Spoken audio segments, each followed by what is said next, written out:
Good evening, everyone, and welcome to the Cuyahoga Heights Board of Education meeting on October 15th, 2025. Will the treasurer please call the roll? Mr. Dobbins. Here. Mrs. Zetter. Here. Ms. Prouse. Here. Mrs. Decker. Here. Mr. Suchaki. Here, 5 present, none absent. On behalf of the board, I would like to welcome all students, staff, parents, and interested community members to tonight's Board of Education meeting. The board values and encourages public comment on education issues. Anyone having an interest in the actions of the board may participate during the public comments portion of the meeting. And if so, please identify yourself on the sign-in sheet. A copy of the board meeting agenda is available on the website, and we do ask that you silence your cell phones during the meeting. Please rise for the pledge. I pledge allegiance To the flag of the United States of America and to the republic for which it stands, one nation, under God, indivisible, with liberty and justice for all. Usually, Yeah, when you move the flag, you got to Yeah, let we us moved know. We've been looking over here for 12 years, right? So, Yeah, well, at least it was on that side of the room. It could have been worse. goodness. Okay, item 2, may I have a motion for approval of the agenda, please? Second. Moved by Ms. Prouse, second by Mr. Dobbins. Is there any discussion? We have added one item that we request for consideration. That's item 11A. That would be to approve payment for a caterer for our senior serving seniors event that is next Wednesday. We wanted to get that done now because our next meeting is not until November 5th. So that was added today, if everybody's okay with it. Okay, any other item, addition, changes? Hearing none, treasurer, please call the roll. Ms. Prouse. Aye. Mr. Dobbins. Aye. Mrs. Zetter. Aye. Mrs. Decker. Aye. Mr. Suchaki. Aye, motion passes 5-0. At this point, we'll move into section 3, recognition, and I'll turn the meeting over to Mr. Young. All right, great time of month where we get to recognize some of our outstanding students. I'll say it ahead of time, students, you were selected amongst your peers as the best of the best for this particular month. We want to thank you for your leadership and the excellence you bring every day. Without you, we don't have a purpose, and we truly appreciate all that you do to make our school better. So we're going to start with the high school with Mr. Dtre. He's going to do both middle school and high school, starting with high school, and then we'll have Mr. Melvin come up for the 4th grade students of the month afterwards. Thank you, Mr. Young. Our first student of the month from the senior class, Maurice McClarty, couldn't join us this evening. He did have a work obligation, but I am going to still read what his nominating teacher wrote. Maurice works very hard in his Algebra 2 class. He consistently seeks out extra help when he is struggling on a concept. Maurice stays positive when things get difficult and always has a plan for success. His willingness to share his thinking has helped elevate the problem-solving abilities of the entire class. Our class benefits from Maurice's positive attitude. Congratulations, Maurice.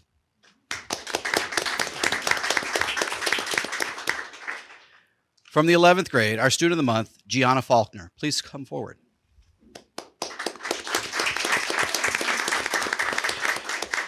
She's here tonight with her mom, Yvonne, and her grandparents, Marcella and Angelo.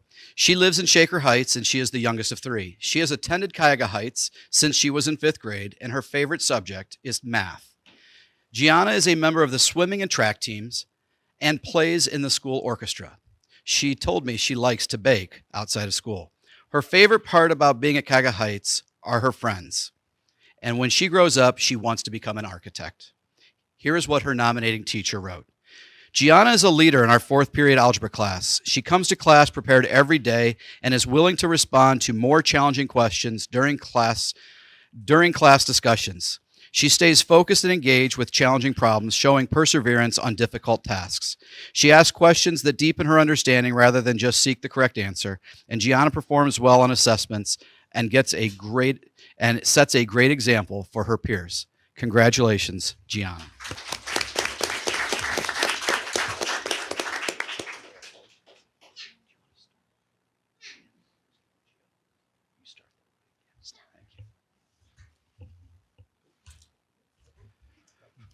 Our 10th grade student of the month, Drayden Whitlow. Please step forward.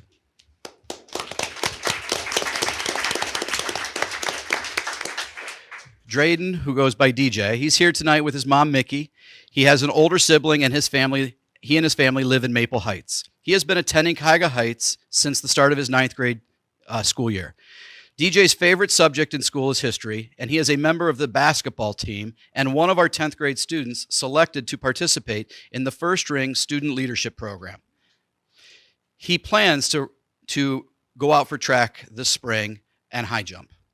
Outside of school, he enjoys playing basketball, lifting weights, and spending time with his family. His favorite part of being a student here at Cuyahoga Heights is the community. It's so close. He said it feels like he's part of something.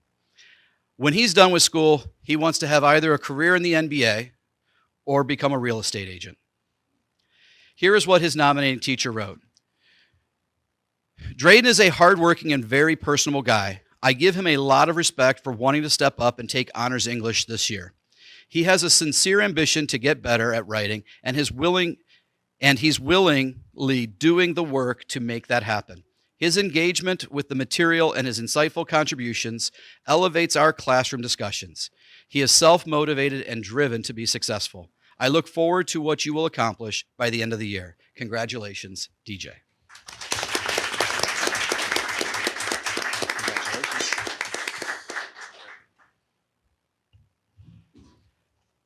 The ninth grade student of the month, Vanessa L. Hashash.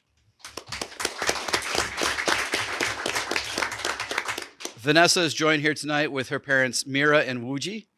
She lives in Brooklyn Heights, and she has attended Cuyahoga Heights since kindergarten. Her favorite subject is math. Vanessa is on the school's mock trial team, in the marching band, and is a class officer of the freshman class. She plans on becoming an endocrinologist specializing in diabetes. Here is what her nominating teacher wrote. Vanessa is doing a fantastic job in Algebra 1. She is prepared every day and has performed at a high level on all assessments. Vanessa shows a lot of maturity for a freshman. She communicates well, asks questions when she needs to, and holds herself to a high standard. Vanessa is an asset to our 6th period Algebra 1 class. Her positive attitude and willingness to help others sets an example for everyone around her. Congratulations, Vanessa.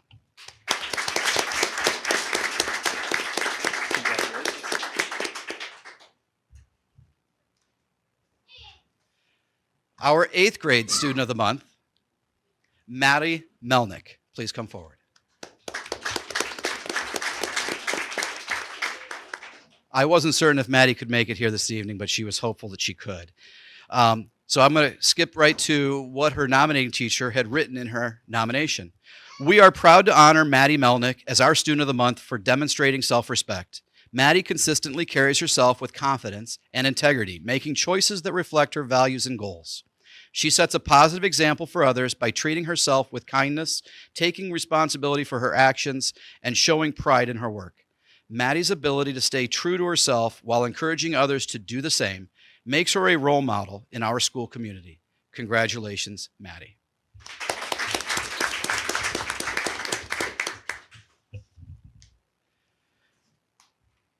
The 7th grade student of the month, Colin Chamberlain. Please come forward.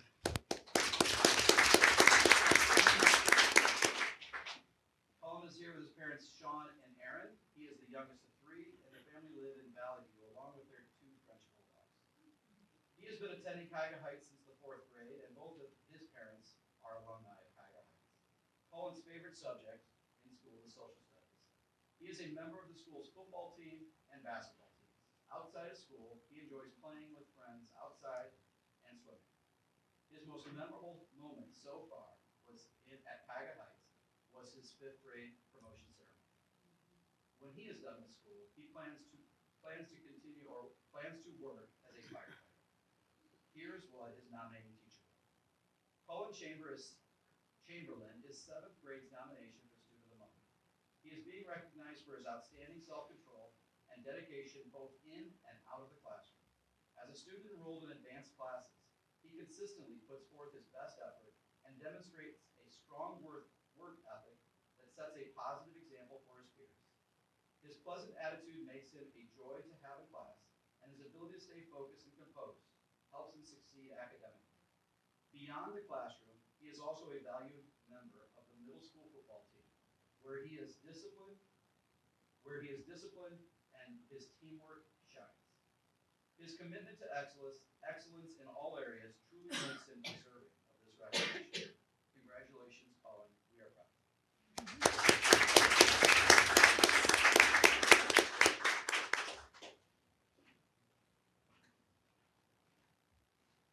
And from the 6th grade, our student of the month for October, Arlo Darby.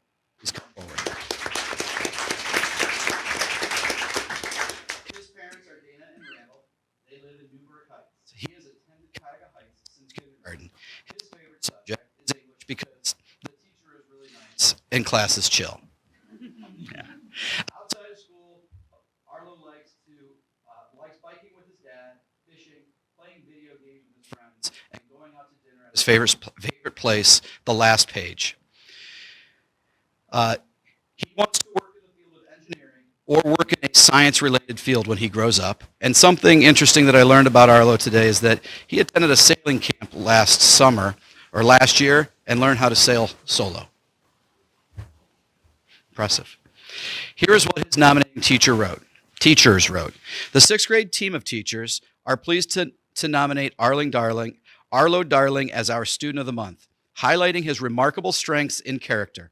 Arlo consistently takes the initiative to excel academically, demonstrating a strong commitment to his own education and continuing to reach new heights as a proud member of Cuyahoga Heights. He shows great awareness and support for his peers, actively seeking ways to assist them in their individual growth. His thoughtfulness and kindness extend to everyone around him, creating a positive and inclusive atmosphere. In addition to these qualities, Arlo is creative and possesses a great sense of humor. He knows how to be present in various situations, bringing both inspiration and rigor to his interactions. We are excited to continue watching his growth throughout the 6th grade and beyond, as he undoubtedly has a bright academic future ahead. Congratulations, Arlo.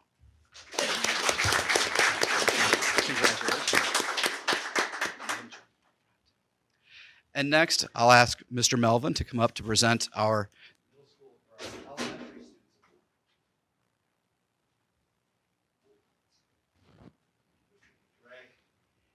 students. First up, we have 4th grader Lily Russell.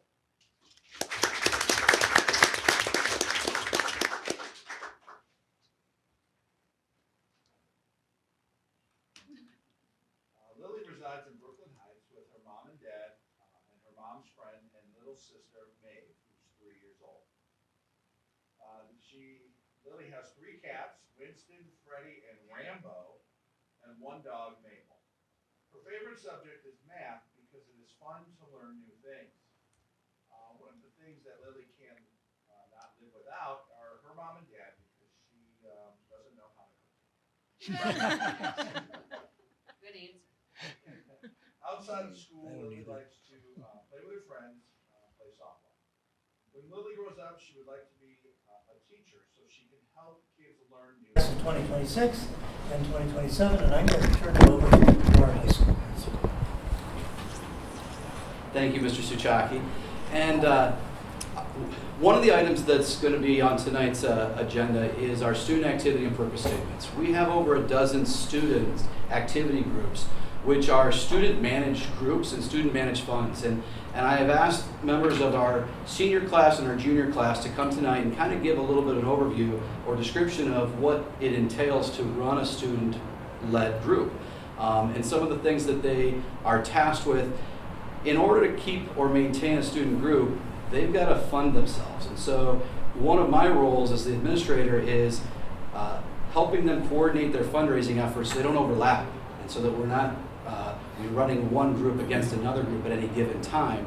And so Mr. Muccio has put on the display, and I just can't read that far, Mr. Muccio. What class does it say at the top of that? This is the class of 2020. So this is the student's activity purpose statement for the senior class. The gentlemen who I'm going to introduce next are representatives from the junior class, okay? And so I want to have them kind of highlight some of the things that they put in, what it is that they are using as fundraisers, and where does that money go towards? Because at the end of the day, they are either trying to create a positive ledger or a net neutral ledger. That is, if I'm in an art club, I want to have the experience where the people who were in the art club this year benefit from the fundraising that we do right now.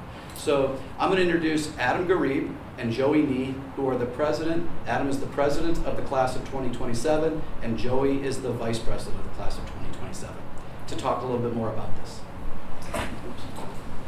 Thank you, Mr. Detroit. Good evening, everyone. My name is Joey Nee, and I'm the vice president.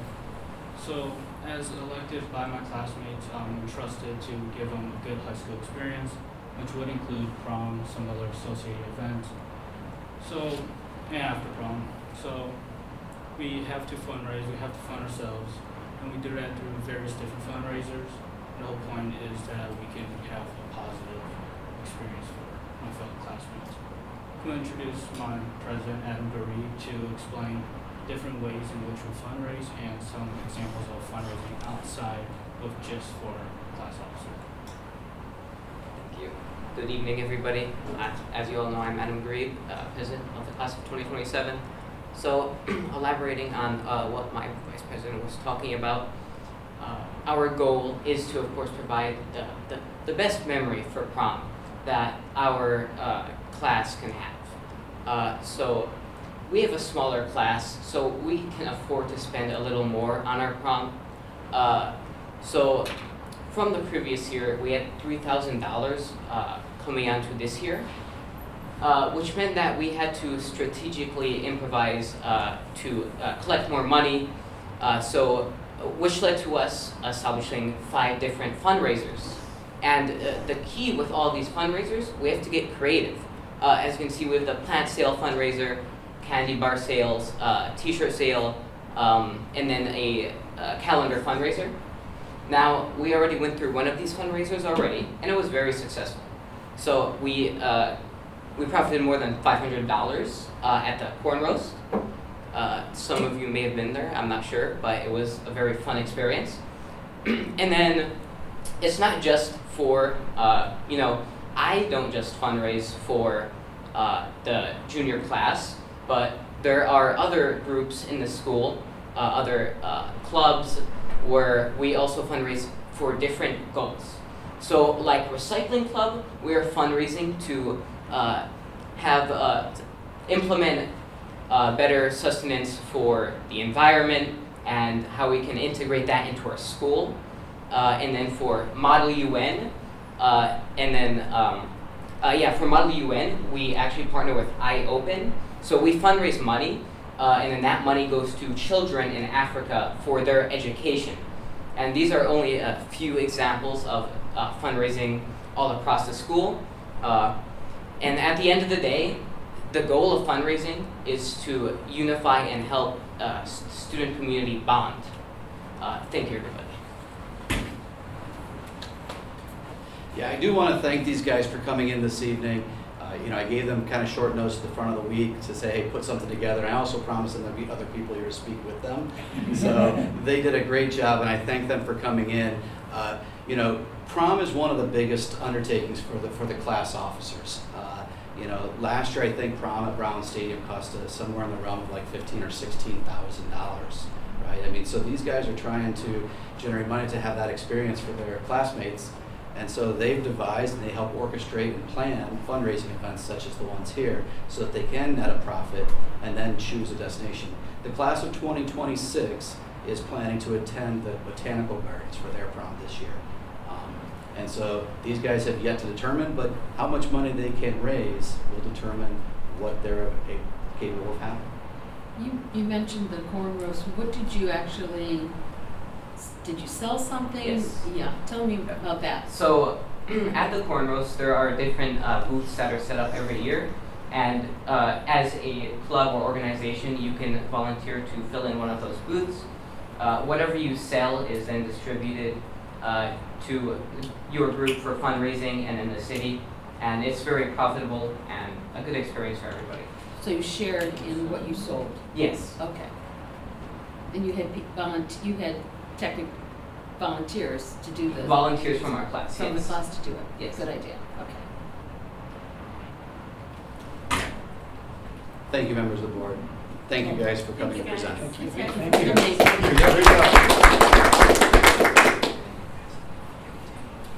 Okay, moving on to section 6, there are no comments on the sheet from the public, so we'll move on to section 7, treasurer's business. Turn that over to Mr. Lucci. Thank you, Mr. President. I'm asking for items 7A, 8A, and 8B for approval tonight in the consent agenda. And entertain a motion for those items, please. So moved. I'll second. Who did it? Was that Ms. Well, Vetter got that? Okay. And Ms. Deca is the second. There, Mr. Muccio, we have some review. Yep. So 8A, we had a fantastic presentation done by 2 students tonight. So these are the activity purpose statements that Mr. Dietrich was talking about, that the students fill out themselves. They work on this themselves, along with the advisors. So we can see the advisors here for the class of 2026, Hallie McPherson and Shelby Castle. And then we have the students, the president, secretary, vice president, and treasurer. And we have the class of 2027, which they had discussed tonight. We don't have all of them tonight, but we have about 70%. Three that are missing. Yep, so we have these for approval, and these all roll in our 200 fund that we have. They each have their own special cost center. It's a 4-digit number that keeps track of their account. The next item I have is 8B, and this would be, so back in April of 2025 at our Board of Education meeting on the 23rd, we approved an agreement with BSN Sports to participate in their sports incentive program for 5 years. And a perk of that program is called the Impact Facility Media Package, which states that they will provide 1 year in the agreement the amount of $12,000 of product to us. So with that perk, we had purchased 5 items. So we purchased 1 scores table at a value of $8,999. We received 3 rugs. We didn't purchase this, we got this all for free. So that scores table was free with a value of $8,999. We had 3 rugs, 4x6, for a value each of $335. So that comes to $1,005 value. 2 decals, 1 larger, 1 medium, $95 and $75. So in all, with the tax that the business had to pay for it, that's what we received. So our pictures we have uploaded as well. So this is a picture of what the scores table is going to look like from Mr. Garish. We also have picture 2, which is one of the decals that we have. Picture 3. Be another decal. Picture 4. It's going to be rugs. Those are the items I asked for approval tonight.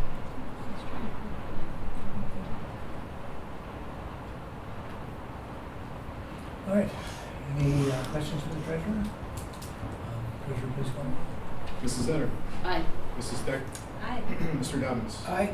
Ms. Prowse. Aye. Mr. Suchak. Aye, motion passes 5-0. Section 10, treasurer comments and discussion.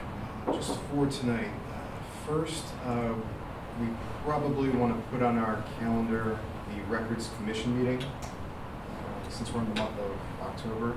So maybe sometime in the month of November or December, we can look to schedule that. And that's just, meeting that we're going to review any, records items that would have to be taken care of. So I'll reach out to Mr. Suchak and Mr. Young. We can work on a date that works. Okay. We do have in our policy that talks about we would have one of these record commission meetings every year, so we're fulfilling that item in policy. The second item that we have tonight for discussion is Suburban Health Consortium. So we had ended the fiscal year. The fiscal year starts 10/1, so 10/1 of 24 to 9/30 of 25. We started the fiscal year with $4.6 million. We brought in $98.4 million of revenue. We spent almost $98.4 million in expenditures, which means our ending balance for the year is almost where we started, so 4.7. We had a small $52,000 surplus for the year. We do remain outside of compliance in regard to ORC Section 9.833, which is a calculation that's completed by the actuary for Suburban Health Consortium, and they say how much we have to have as far as the ending balance goes, and they have that listed as $11,695,000. So our ending balance is 4.7.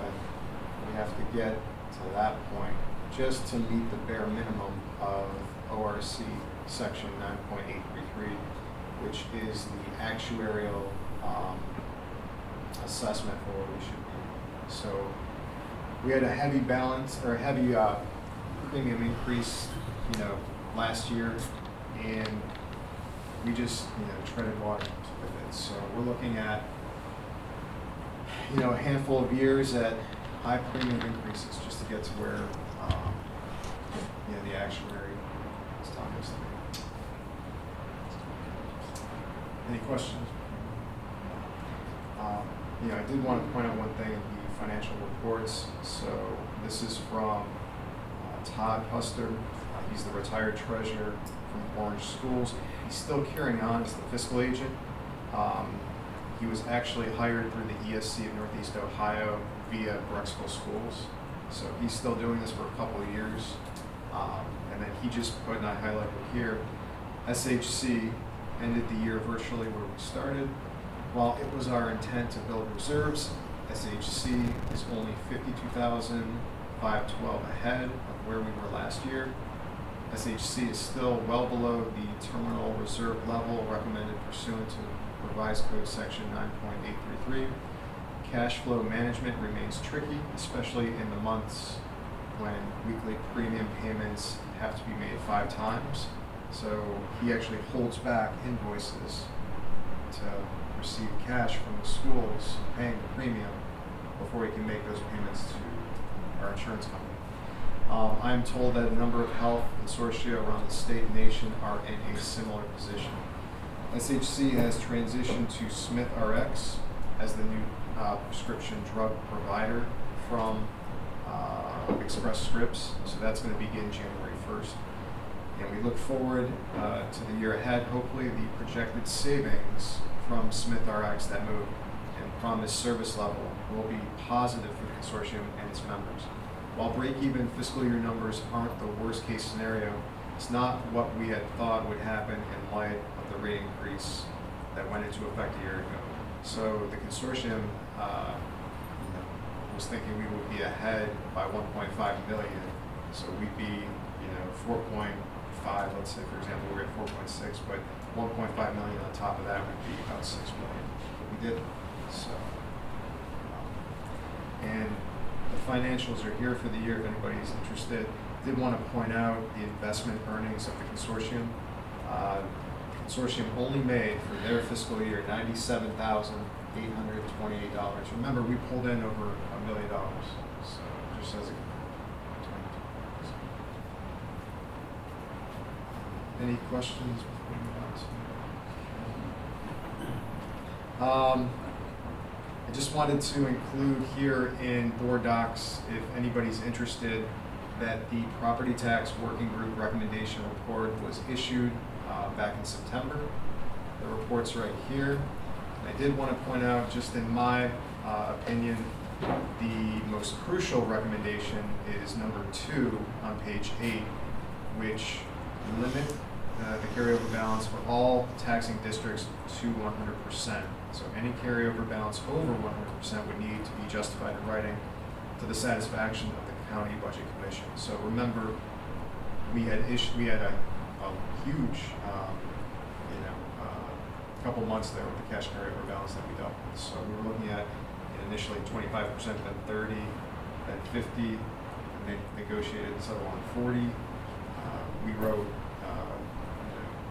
resolutions as a board, approved those to say that that's not nearly enough.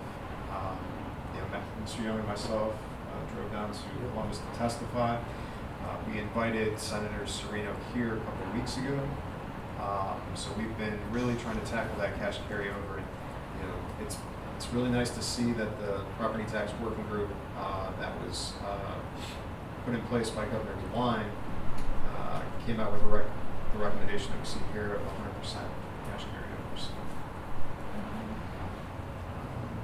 Then our last item to talk about tonight is the Cuyahoga County Budget Commission property tax issue. This will take a bit of time because it turned out to be very complicated. Yes, very important. It's very important. Matt, did you want to lead us off on that? So, yeah, I'll just set the stage for it, I guess. So, about 2 weeks ago, when Mr. Muccio, 2.5 weeks ago, when he was completing the forecast, as he does every year, he was reconciling the numbers, comparing what the county had given him versus what he is keeping as records.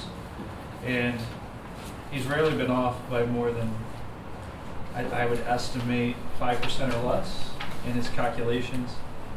And he called me up to the office and said, there's something is not right here, I want you to look at this. And we noticed that our collections were off by about $2.3 million based on what Mr. Muccio's records indicated we should be getting.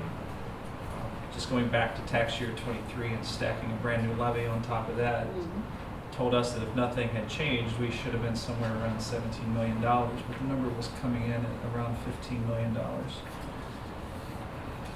And so we contacted two legal counsels, Ennis Britton and Seed and McIntyre, right?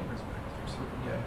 And so David Seed has been kind of the point person on this, but we did have Ennis Britton, a representative, Gary Stradonsky as well. We met virtually with the Budget Commission yesterday.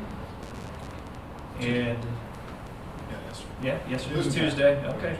Yeah, yesterday they indicated to us that they have narrowed down an issue with Class 2 appraisals in Valley View. And that was about as far as they would commit to, because from there, Mr. Muccio set a bear trap for them and it got them chasing their tail a little bit.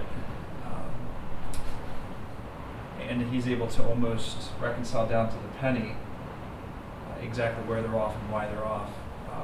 We don't know where the error exactly occurred in the chain, but he's going to explain all that, and we have another meeting next week on Thursday, because you could say in the meeting, all I could contribute was the question, how do we get our money? That was all I could contribute, because you had people talking in code, which Matt has very well articulated in these documents, but it's a very serious issue, because if we are short $2 million, no error of our own, then we're going to have to take legal action. And again, there's no guarantees there. That has long-term ramifications.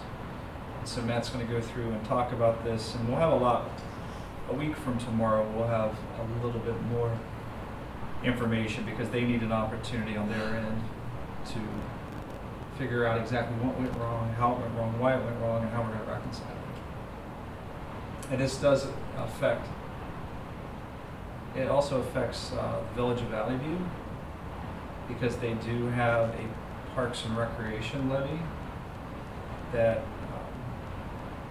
we saw in tax year 23 collected, was it 23?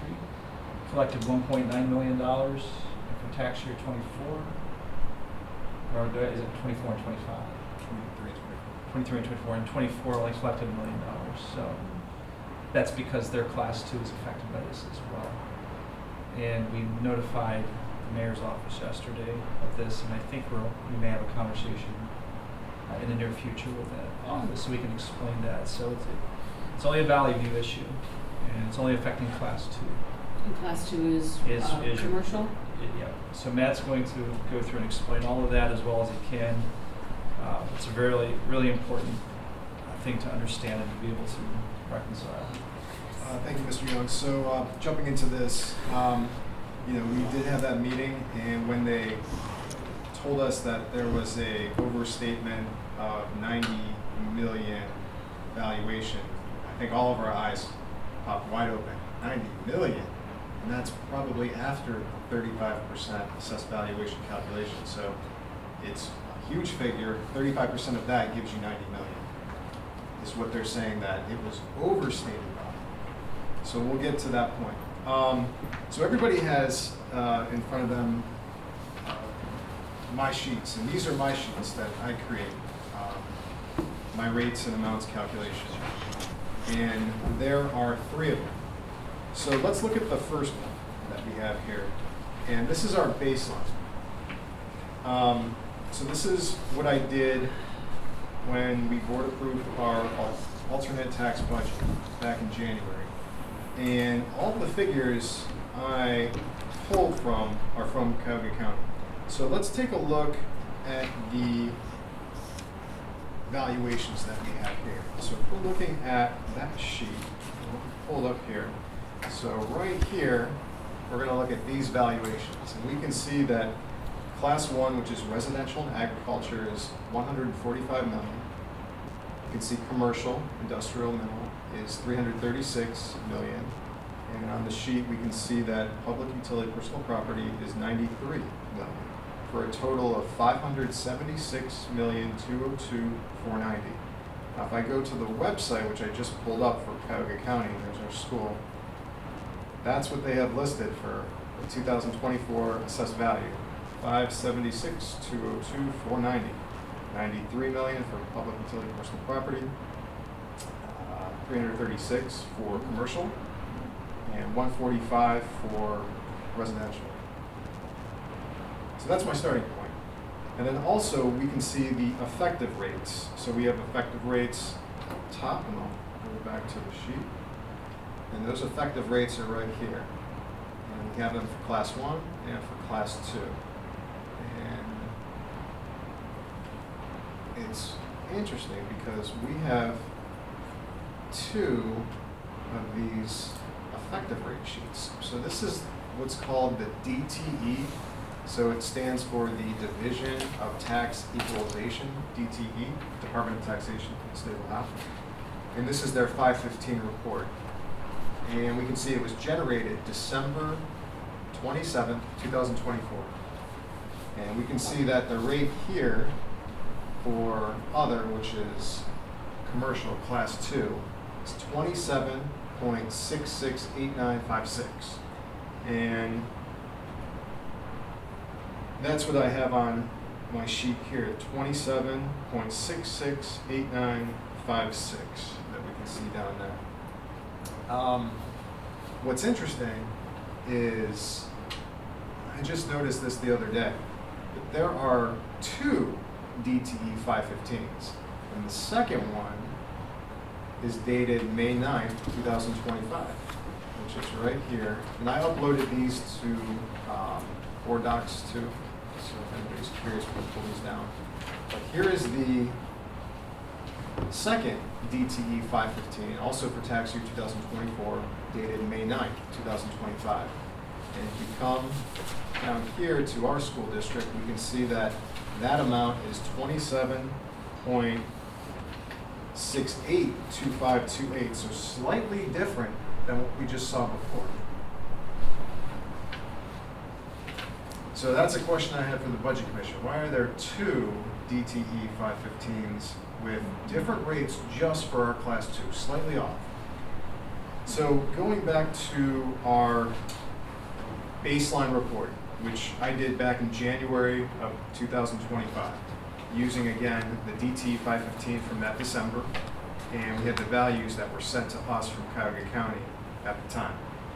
So my formulas are right, and I plug that in, and it says we should generate 17.5 million And if we look at prior year, that figure is 13 million, excuse me, 13 point, I'll round 13.5 for the sake of this.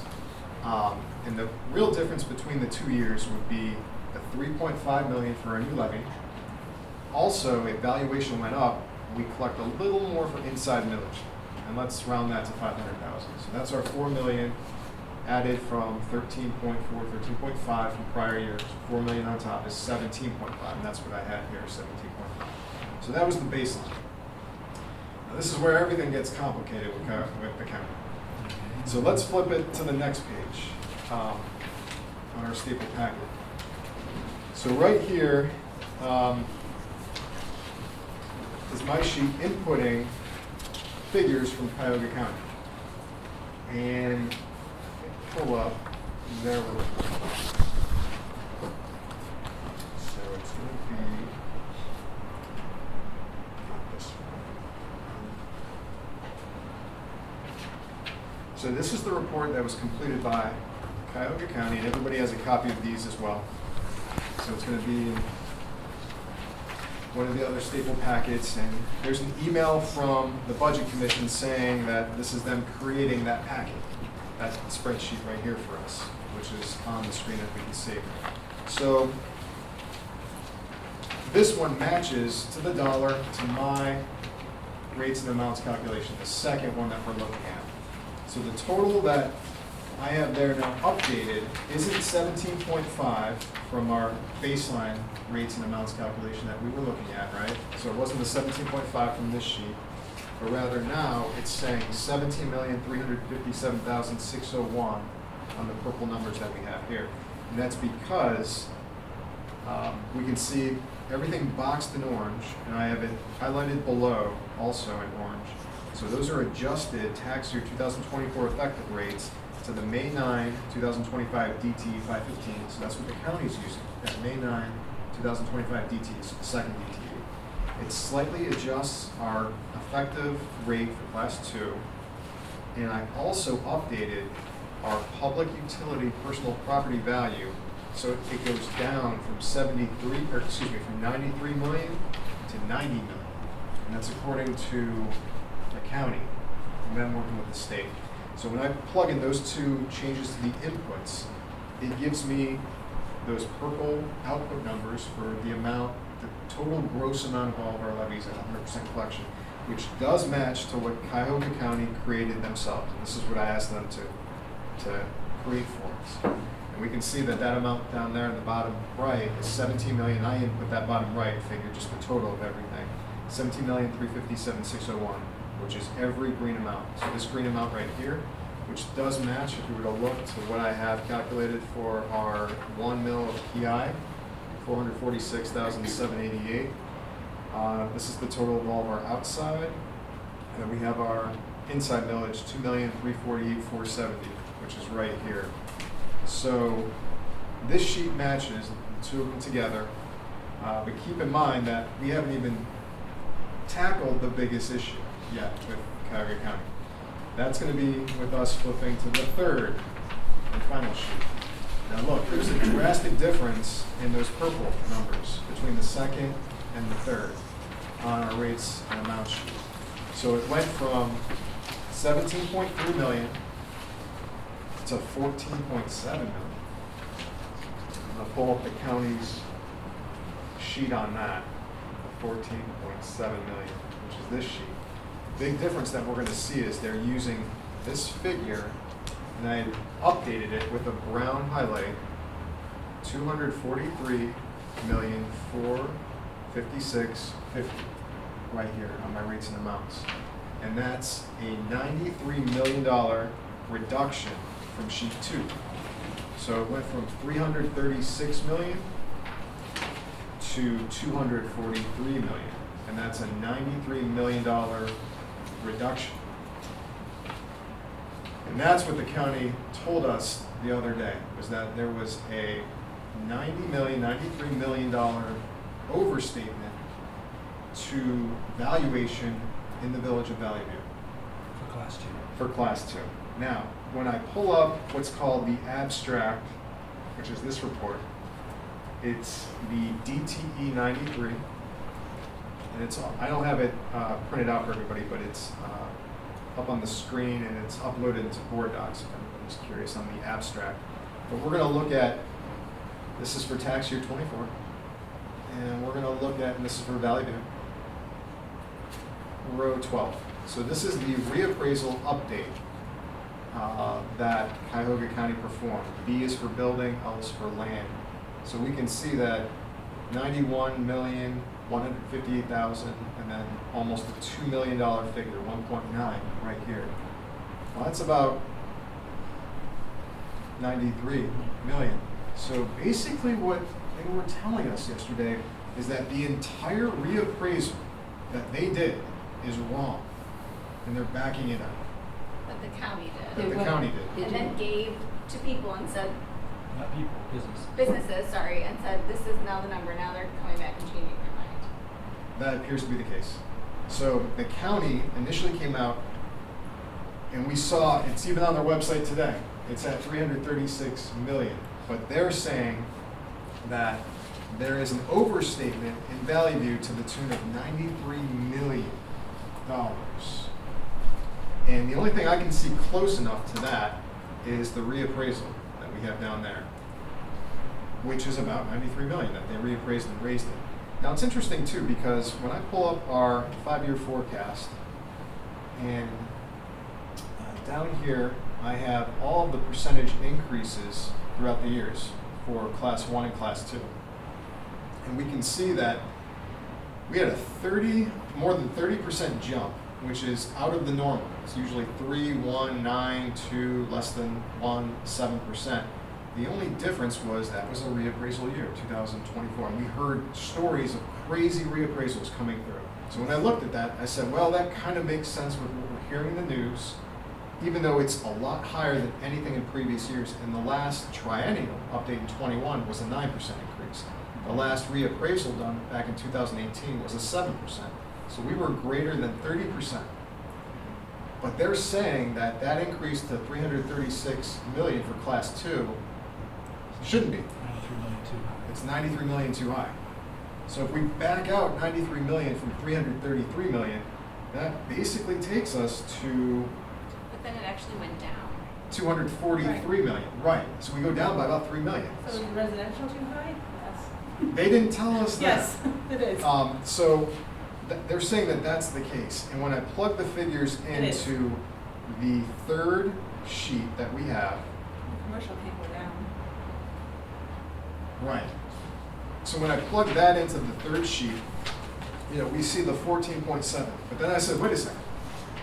You guys didn't update the effective rates. They're still as they were on the May 2025 DTE. And we know if valuation goes up, effective rates go down because we have to collect the same amount. You always have to collect the same amount of money. So if we just compare these 2 years, let's take a look. 1976 levy on the bottom half of the page, 2,292,000, but we're only pulling in, if we look at the top half of the page, 1.9 million. Below, the 1981 levy, 1,041,000. But if we look at the top, that's only at 881,000. Below, for our 1988 levy, 1.3 million. Up top, it's 1.1. Below, our 1991 levy was 173,000. Up top, it's 146. Below, our 1997 levy was 1.7. Up top, it's 1.4. Below, our 2003 was 1.8. Up top, it is 1.5. Below, our 2012 was 3.1. Up top, it's 2.6. And then we see our new levies in 2024 up top, because we didn't have them down below. So that cumulative total of everything where it should be, because remember, House Bill 920 says everything's frozen at when you pass that levy. And the valuation, if it goes up, effective rates go down, or vice versa. But everything's frozen at that dollar amount. So the county did not, or the state did not adjust the effective rates correctly when they updated this $90 million reduction in valuation. Because the rates, if we look at the effective rates and just compare them from the top half to the bottom, that 1976 levy, up top is 3.5 mils, but below it was 5 mils. Up top it was 1.6, below was 2.2. So they have to raise the effective rates to match essentially the top, because we're pretty much back at square one. So up top, it should be not 3.5, but rather 5. So those effective rates up top here in orange were not properly calculated. That's my assessment. And then do you think the effective rates for the new levy are too low? Because there's a, that's, like, what should we have collected on that? Because it's based on the current Right. levy. Yes. Yeah, it should be, I think it should be according to my baseline. So that's the first page that we have. And you can see where that new levy's coming in.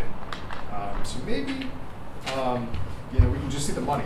Again, valuation is what comes into play for a lot of that. We have to factor that in. So this is essentially the issue with Cuyahoga County, and I emailed a bunch of questions, we talked with legal counsel, and the effect of this is about $2.3 million. And we're going back and we're saying to the county, again, I'm starting with a baseline with them, and I'm saying to them, create me the sheet, your schedule for, when it should have, from the first point in time. So that's what we have here, and it does show a $17.3 million gross amount for all of our levies at 100%. And we know that that was adjusted a little bit down because they're playing around with the values. The value for public utility personal property was 93 million that they initially came out and said, but rather 90 million. So we're still working with, the county. We have our meeting on Thursday, but yeah, I sent today an email over, and this is the email I had sent to the Budget Commission. I had 14 questions. A lot of these have, 2 or 3 elements in each question, but yeah, I'm kind of going pretty pointed with my questioning on all of this and saying, this is what I'm seeing. And even at the bottom, I give them my, in short, my thoughts are this, essentially what I'm saying here, that the effective rates were never updated. And we know as property values increase or decrease, the effective millage rate on that voted levies increase or decrease, so that levy generates the same amount of money. So it's, like Mr. Young was saying, it's an issue that affects us to the tune of approximately 2.3 million. I'm still trying to pinpoint a baseline, a starting number, but I have so many changing factors from that. It's hard to but I think it's 17.3. I think I can get us there as a starting number. But the village could be off 850,000 as well for Valley View. But I just find it hard going back to, again, this right here, this abstract. If they're telling us that it's the village of Valley View, which they did, right? That's correct. That's what David Seed actually. We're the one that brought up if Valley View may have an issue. That the county didn't say a word about it. David Seed pulled it up with his software. Yeah. So it's the county said it's focused on that. Yeah. Well, yeah. The county's focused on Valley View Right. only, class 2. Right. So I just find it hard to believe that in a reappraisal year, from what Cuyahoga County is telling us, that they feel the valuation at 336 million is overstated, and it's overstated in their focus in Valley View, that's grabbing everything from the reappraisal and saying, no, the value didn't go up, actually, it went down by 3 million. But that's what they're telling us. But even with that valuation decreasing, effective rates have to go up, so we still meet the law with House Bill 920, so we're still collecting that amount of revenue for all those outside voted levies. That's where we're at with the county. And that makes sense because, the county, maybe they sent that second DTE in January or February to the Department of Taxation. And then maybe the Department of Taxation, I'm thinking maybe that amount that was certified by Cuyahoga County, I'm not thinking it was 93 million, maybe it was 9 million. And then maybe the county, in assessing these tax bills, added an extra 0 to 93 million and sent them out. I don't know. There's a lot there that I'm still trying to get, so that's that email with the 14 questions that I asked, and we're going to go through everything and try to piece it together. But I just don't have access to their internal system to start pulling stuff myself or sit in a room and go through everything. I have to go through, you know, certain people to get this, but in short, looks like we're off approximately $2.3 million, and that's because they're playing around with the valuation, and they dropped it significantly, and the Department of Taxation did not adjust those effective rates to that large reduction that they had. So we still generate HB 920, same amount for all those outside voted levies from 76 and 188 as we did last year to this year. Hopefully I explained it. So what amounts did we project that the levy that was passed in 2024, what did we project that, and did the county sign off on and say, yeah, this is gonna generate this amount of money? Yes, I thought we got to the point of getting pretty specific. we did. And I can pull that up real quick too. So, levy, March. So we did get a certification from Cuyahoga County for both. So I'll open the 7 mil operating expense levy, Right, which is right. right here. So we can see it's for tax year 24, collection year 25, signed by me, also signed by the Budget Commission. And then over here, it's going to say it's estimated to bring in $3,066,000. So let's just round it to $3 million for the sake of this. Then if we look at our 1 mil PI, same thing. 1 mil PI, continuing tax year 24, collection year 25, signed by me, signed by the Budget Commission, 438,000. So when we add both, that's about the 3.5 million that it should bring in every year. So It would seem, and you're much more attuned to this than I am, but it seems that we as a district, that this would perhaps be a starting point or maybe even an ending point for what we would expect or should expect the county to remit to us as, when and as taxes are collected and received. Less whatever is not collected, and that's a little bit. yeah, I think we led with that exact question to the county. We said if we just look at prior year and we just add in a Right. new levy of Right. 3.5, we should be over 17 million. So we And they try to signed make, off on it. and we told, okay. I said that. So I started with that very basic kind of premise, Yeah. and then we went from there. So that, Yeah, that was the trap you caught him in, because he says, okay, let's pretend Right, these valuations didn't happen. Let's go back to the tax year 23. right, Here's the number. right. Here's our new levy. right. What are those two? Well, three numbers. And 'cause they you got signed the- off on it.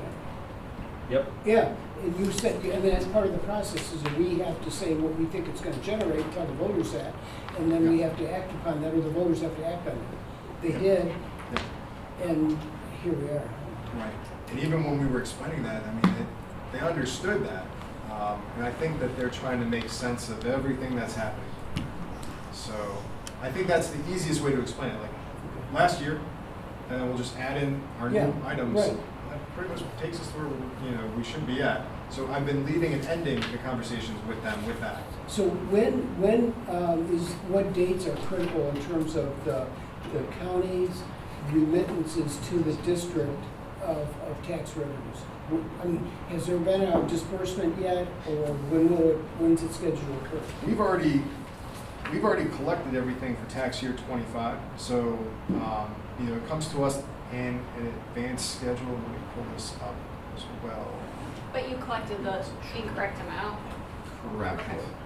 So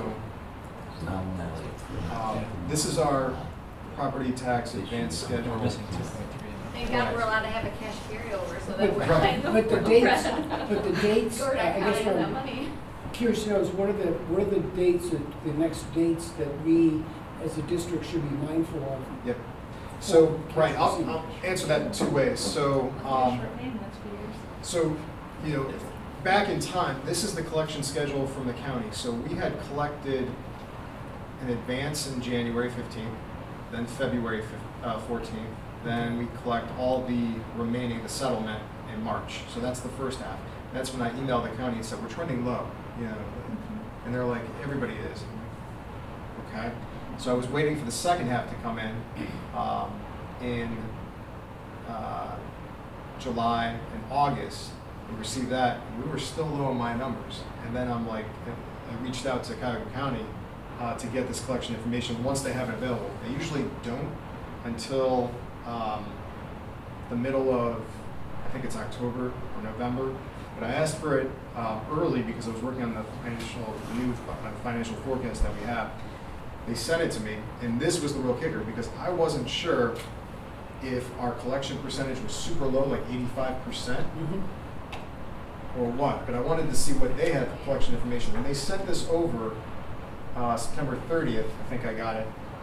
That's when the bells went off, and I said, "Oh my gosh!" And that's what kickstarted everything because on here it was 15.1, and we should be over 17.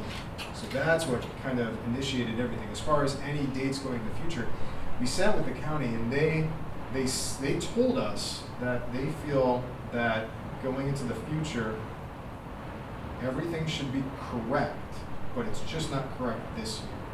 And they're not planning to fix it? Well, From our opinion, they have to They fix have it, to. but that's where the Yeah. battle's going to be. yeah. Because They have what's the long-term They have to. I have a question. Yeah. effect of not collecting Yeah. 2.3 million this year? Well, it's catastrophic, first off, you can't not do that. Did they charge the businesses the correct amount of money? We're still trying to figure that, because we Because left. otherwise, right. where's the $2 million? Exactly, we asked them that. We said it's one of two options. You either charge the right amount and you didn't give us Withholding the it. 2 Right. million, you're withholding it, or you charge completely the wrong amount, you don't have 2 million to You give didn't us. collect it And from then the you businesses do and that. you're going to have to. Right. So they either charged it right or wrong. If they charged it right, they didn't give us the 2 million, they're still Right. holding it in Right. their bank account. And their computer system's telling them not to send it to us, through all of this, or they didn't send it, correctly out. And we're still trying to figure all that out. And the county doesn't know. They couldn't answer that question when we asked them. So as a layperson, could I basically just update those figures you have there to 2026, January 15, 2026, first half advance, deposit date? I mean, is a crude metric. Are you then- saying like when we're gonna get them? When make we, sure, as- 'cause they're when saying the it's gonna district be is gonna fixed. start Yeah. receiving funds from this, For 2025? from this tax collection period. Oh yeah, and there's gonna be a massive spotlight on 2026, so all of our collections. So Right. our hope is that we get to the bottom of this situation, we all understand it, we fix it, and then we're mindful to look at next year, and we say, now that we've addressed and fixed it in current year, we're gonna make sure it doesn't occur in future years. That's my hope with the county. And that's what that's what we will do. We will, articulate that to Cuyahoga County. So I have one other question, and this is a little bit off the path. We recently, I think, adopted a 3-year or 4-year plan. Do we as a district either need to revise or amend that based on this information? It's Staff? possible. It's possible. Okay. I'm gonna have to take a look at our forecast, and we do an update. The update's been bumped up, I think, to February. I want to say now instead of the May forecast, but I could do even another one. But the county's out of compliance with House Bill 920. I mean, we have not collected the revenue that we're legally entitled to, and we have a case. And we I have, say, this Yeah. is costing the Yeah. district money, Oh, legal this- fees. oh yeah, it's So not costing. just collecting the money, but Oh, now yeah. we're costing legal fees, so like, Mhm. we have more than a case, we're gonna Oh, have yeah. to charge. Oh yeah, I've been saying that I mean- we should go after the county for attorney fees, and it's causing us time too, that we have to work on all this and, Yeah, explain it, yeah, but, your time and everything. We gotta charge And this them isn't all the that. first time you've cut. Once we get this figured out. right. So, oh yeah, we, We got It's- two legal firms Right. working on it, their fees too. right. And of course, they're legal people, they know how to do all this. And it's such a massive issue for us, $2 million from our school, that we have both of our legal counsels working as co-counsel together because it's such a material issue.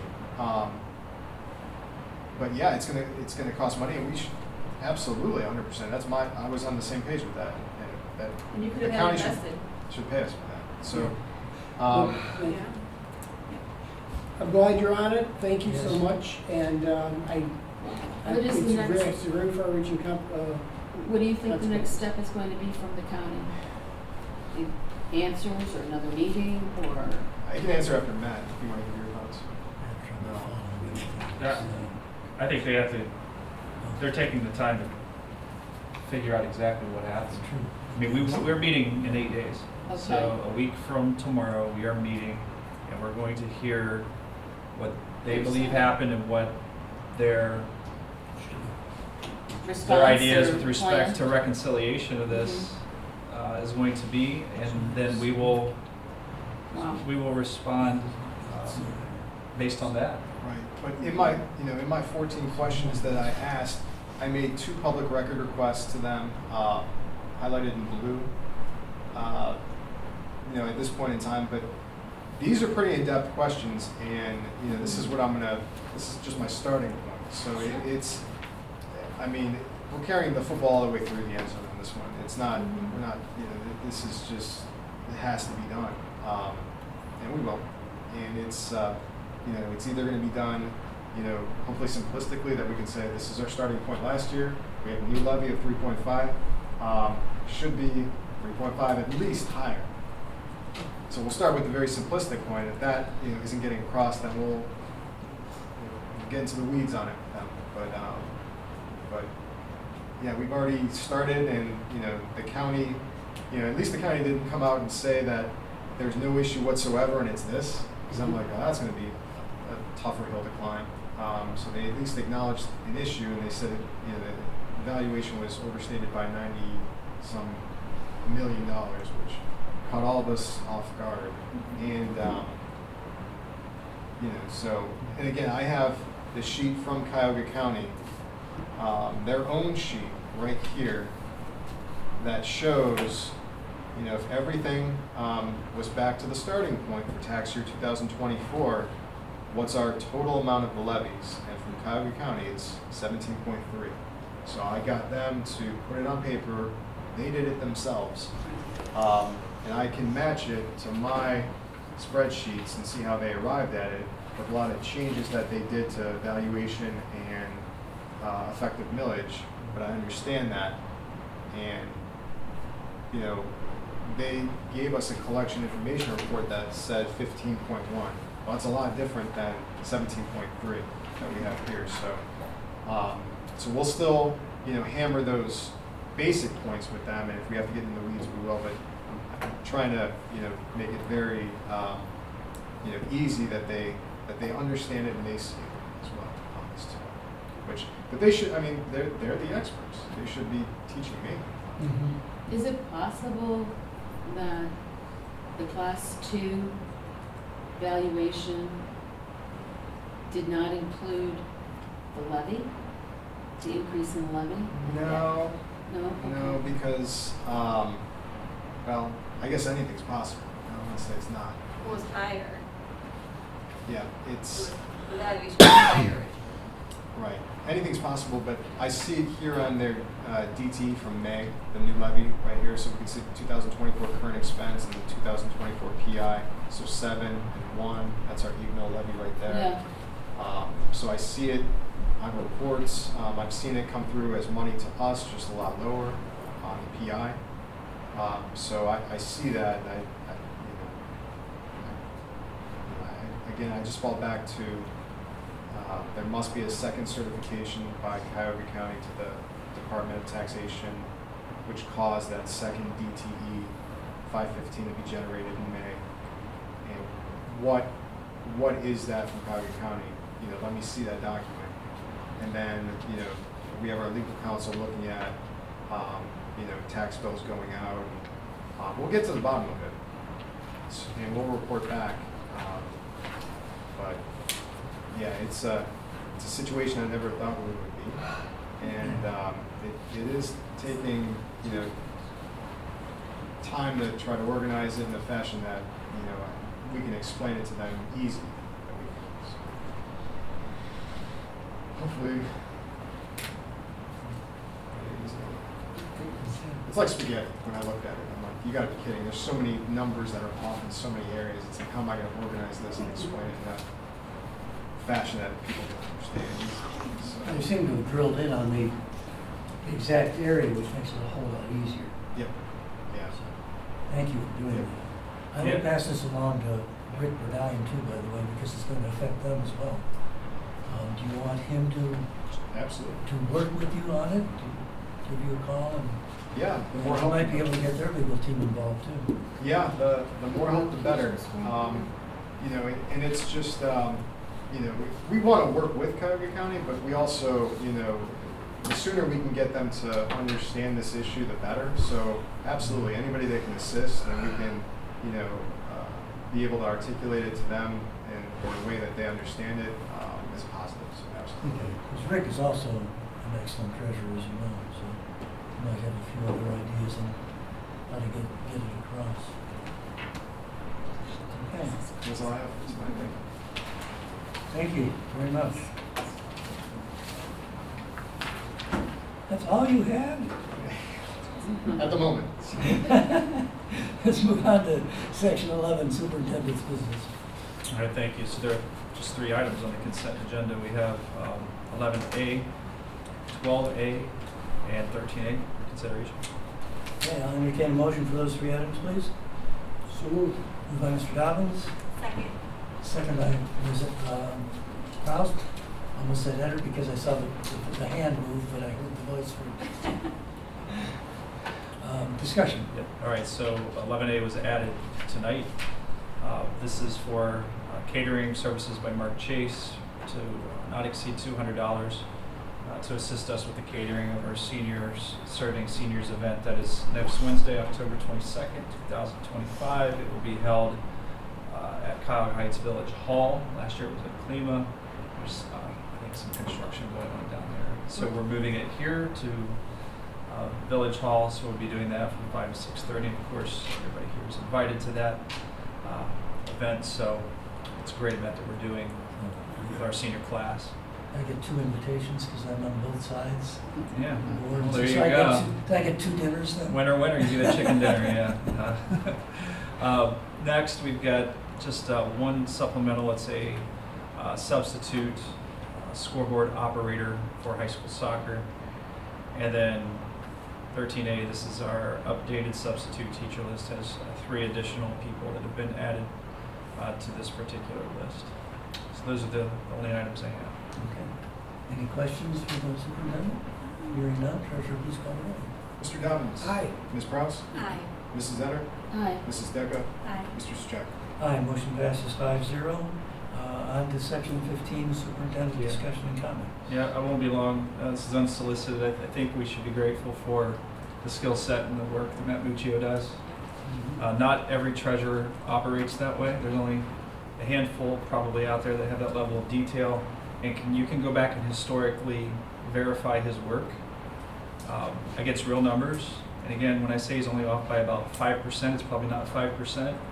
And so when you see something as significant as this, you have a lot of confidence in what he does, what he knows.